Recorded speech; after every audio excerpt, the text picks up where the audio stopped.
forward. And I'm going to show you that when we came up from that dive, we had a few basic facts. We knew that it had a woodstock anchor dating it old. We knew that it had wire, or it did not have wire rigging. And you see the drawing of the vessel here. We narrowed it down to 4 sailing ships, all built in the mid-1800s, all sank pretty close to each other. But the identification came down to measurement. You see 3 of these are very closely sized, but our ship, the Hamilton, ended up being exactly 113 feet long, and I believe it was 22 feet wide. So we were able to identify it as a vessel built in Ohio in 1847 and lost in a horrific storm that occurred off the shores of West Michigan in 1873. And 7 men were on board this, and they all managed to make it back to shore safely. This happened 18 miles offshore. It was November. And it was interesting, the newspaper account said that they got in the lifeboat and they had nothing but a basket of bread. Now, who cares about eating? You just want to save your life, and the bread would be wet anyhow. But they all made it into shore 17 miles in a smaller boat that sank. So very interesting. We had a couple of other surprising discoveries that were schooners. This one we knew right away.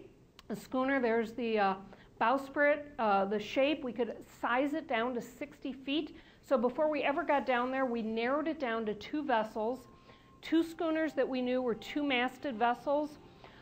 We studied our history books, and they both went down in the 1860s. One, called the William Tell, went down in 1868, and the other, the A.P. Dunton, went down in 1869. And when we get down there, I was the first one down. I'd never been the first one down on a wreck. Believe it or not, this is 200 feet deep. I can see about 100 feet. I have natural light. The camera doesn't have any lights on it. This is what we saw on that side scan, the bowsprit out in front of the vessel. Immediate thing we noticed is it burned. There's not much of it left here. It's just the water line down, and it's mounded with some type of substance here. We knew that the William Tell that went down in 1868 was carrying lime from Wisconsin to Benton Harbor, St. Joe for use in the construction industry. Does anybody know what happens when lime gets wet? It heats up, burns. It was a summer day. The boat was old. Water leaked in. It got the lime wet, and explosively it burned. Everybody made it off. Again, 18 miles offshore, they made it off in a lifeboat. Everybody lived. And here was the ship. Here was history revealing itself. And that's what it looks like. Not much of it left, but certainly you can identify it as a schooner. The mast's burned away, just the bowsprit is there. Very interesting discovery. And it taught us about these little vessels that took ordinary cargoes, just a cargo of lime. It might carry furniture, it might carry grain, it might carry packaged goods, just kind of like the trucks of the day, anything that had to get from one place to another.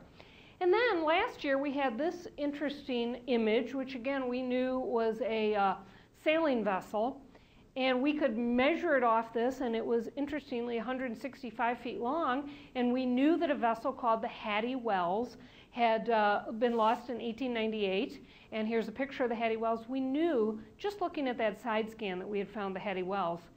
We've had so many discoveries in the last few years, we haven't even been able to document them all. We intend to be out there this summer documenting this one. It's 250 feet deep.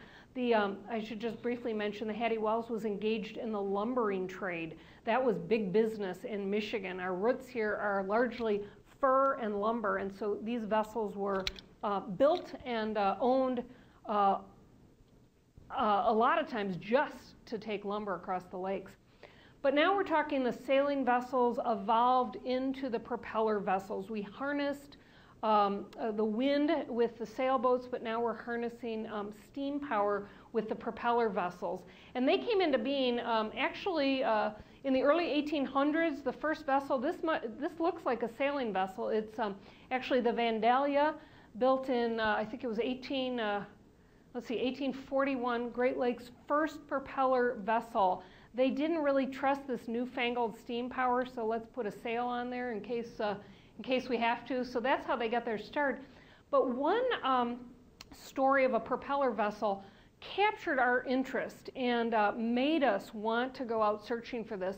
We knew that a vessel called the SS Michigan, built in 1881 in Wyandotte, sailed on Lake Michigan for most of its short career. It was a beautiful passenger vessel. This was in the days before cars, obviously. It was before trains were really capable of going all around the lake. And so people, to get across from one side of the lake to the other, got on these beautiful passenger steamers. And here's all the cabins. They were beautifully appointed. In fact, the Michigan, we knew, had oil paintings and oriental rugs and beautiful woodwork in their staterooms. This story I just mentioned inspired me. You'll hear it inspired me to write my first book. I was so enamored with what happened. This vessel had been built with it was a wooden vessel, but it had a double iron hull designed so that it could continue to take people and cargo package goods across the lake even in the winter. And what happened when it was 4 years old, 1885, another vessel became trapped. It had gone out in the winter, it got stuck, they could see it offshore, kind of stuck in the ice. So the owners who owned the vessel that got stuck, the Oneida, they brought their Michigan out of winter storage, put a crew of 25 guys on, and said, go north, break through the ice, free our trapped Oneida. So the Michigan headed out. The storm got worse, not better, and they were trying to make their way from Grand Haven up to Pentwater, and wouldn't you know, they became entrapped by the ice. So instead of rescuing this vessel, they themselves became trapped. Now, can you imagine you're 20 miles offshore, you're trapped in the ice, and the captain says, go out and chop us free, and you're standing on the surface that you have to, little frightening. Well, they could not chop their way out of this winter storm. It was actually one of the worst storms in a decade. Interestingly, this was January 1885, and just 2 years before that, Krakatoa, you've heard of the volcano, it erupted and it sent a plume of ash, wherever we heard of a volcano and ash in the air happening. This ash changed the atmosphere for a number of years, and so it is what darkened our skies that winter and made the lake freeze over. But at any rate, the captain is out there trapped in the ice. He was on a rescue mission. He didn't provision his boat. And after a few days, there was no food left. So he sent half of the crew to shore, led by a brave young porter, George Sheldon. And he wanted the guys to get back to shore, and they were going to wait out with the skeleton crew. They were going to wait out the winter. Wouldn't you know, our young porter, George Sheldon, being the porter, decides to bring supplies out to the vessel, hoping that he can provision the ship and keep the crew out there until the ice melted. Well, they were out there another 30 days, and the ice did not melt. It held the Michigan, and in fact, it was so strong it crushed even the iron hull. It began taking on water, but after 30 days, the captain, the guys that had gone to shore sent a rescue tugboat to their aid. Now, the tugboat itself became stuck, but the crew was able to make their way across the ice to the tugboat, where they got some relief. They spent another 4 days trapped with the tug, hoping the ice would relinquish its grip. It didn't. The tugboat ran out of food and supplies, so the 12 guys that had come over from the Michigan had to walk to shore. It was only 10 miles across the ice. No big deal. They all got to shore safely. So the first batch, the second batch, all 25 men lived. And their reports of getting to shore were all reported in the newspapers. So we knew all the details about what they endured for the 43 days that they spent trapped on the lake. And so now it's just a simple matter of listening to what the crew said about where their ship went down, and we can go out and find it, right? Well, turns out it's a little more complicated than that. The captain said that his ship went down in about 250 feet of water, 18 to 20 miles off Holland. So we defined an area that we thought the ship might go down in. That's a big area. Then we read some other accounts that said that the crew walked from the Arctic, the trapped tugboat. They walked to shore, and they took the train north to Grand Haven in 1 day. And we thought, boy, if they walked across the ice in that 1 day, maybe the ship actually went down a little closer to shore. So we increased our search area. That's only 100 square miles. It's not very hard. So we came the first year. We searched for about 10 days a year. We spent 3 days going right down the center of our search area. We're going to find it right away, aren't we? No, we didn't find anything. We returned the next year. We continued searching. We always try to search in the middle and work our ways out. No, we didn't find anything. Well, yes, we did. Forgot, I talked about that. We did find something that year, and it's about 200 feet long. And could it be the Michigan? It's right in the middle of our search area. Well, turns out it was a commercial barge that somebody had dumped right off Holland. This is against the law.